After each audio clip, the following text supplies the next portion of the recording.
Il régnait comme une atmosphère de vestiaire samedi 22 avril sur le plateau de Quelle Époque. France 2.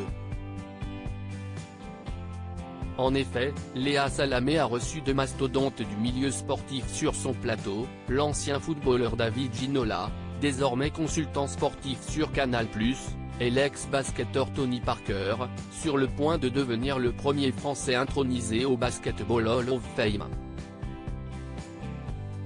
L'occasion pour l'as du parquet de dévoiler l'attrait de ses enfants, Josh et Liam, fruit de sa relation passée avec la journaliste Axel Francine, pour le sport qu'il a mené au sommet. J'ai deux enfants, ils ont 7 et 9 ans, et la dernière fois, mon petit vient me voir et me dit « Papa, je veux être basketteur comme toi ».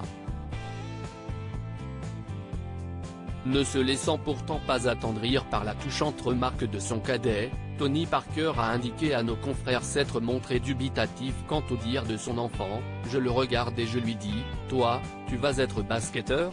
Mais tu ne t'entraînes jamais, tu ne regardes aucun match, donc tu peux m'expliquer comment tu vas faire?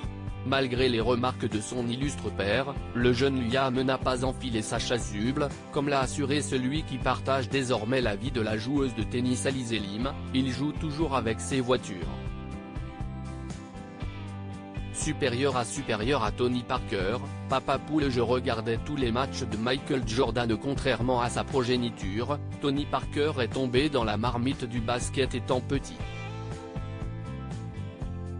Auprès de nos confrères de France 2, l'ancien membre de la NBA All-Star Game a ainsi détaillé comme il s'est intéressé très tôt au sport très populaire outre-Atlantique. Moi, quand j'étais petit, je me levais à 3 h du matin, je regardais tous les matchs de Michael Jordan. Et de poursuivre, ça, c'est quelque chose que mes parents ne m'ont jamais appris, pourtant mon père était basketteur. Tony Parker SR.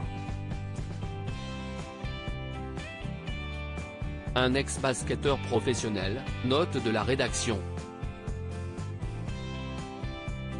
Plus tard, et voyant l'attrait de son fils pour ce beau sport, l'illustre père de Tony Parker a tout de même donné un précieux conseil à son garçon. J'avais l'habitude de devenir fou parce que je voulais mettre tous les tirs que je tentais, ce qui est évidemment impossible.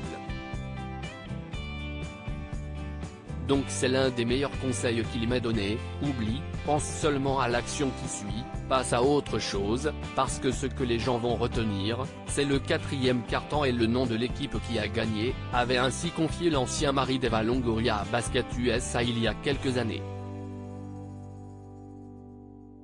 Article écrit en collaboration avec 6 médias. Crédit photo, capture d'écran. Quelle Époque.